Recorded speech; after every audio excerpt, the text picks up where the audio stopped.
रे भोला बाबा के पूजा कर भरपूर रे बाबा पर ध्यान दही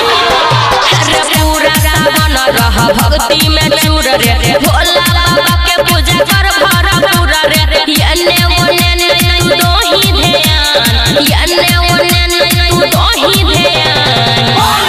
खोला ले गे छौरी गाजा के दुकान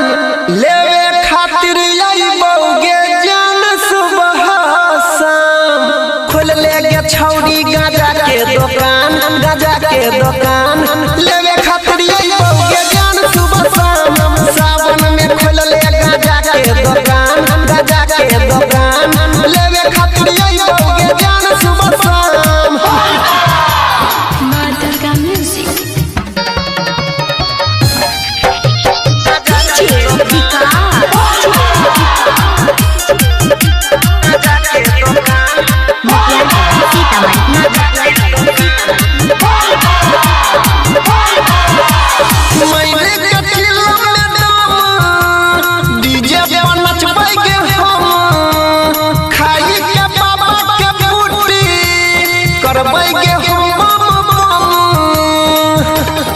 जाना सुना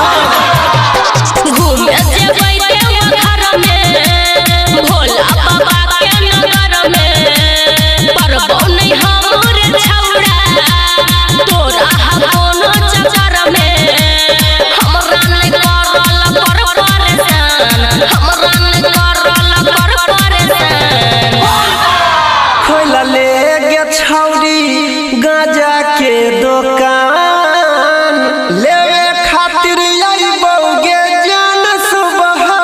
शाम खोल ले गे छौरी गाजा के दुकान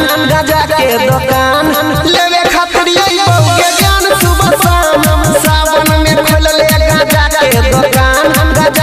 दुकान लेवे खातिर आइबोगे जान सुबह शाम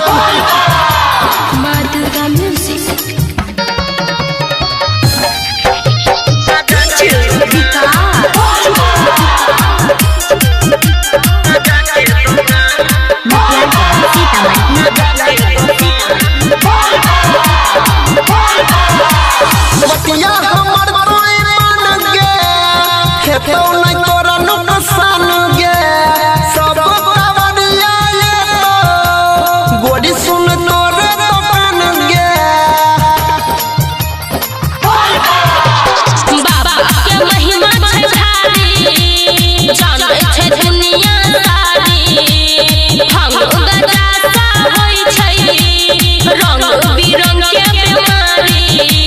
सुमन सोनालो नहीं खोल जुबान अनिल सोनी बंद राख जुबान खोला ले गे छौरी गाजा के दुकान लेवे खातिर आइबोगे जान सुबह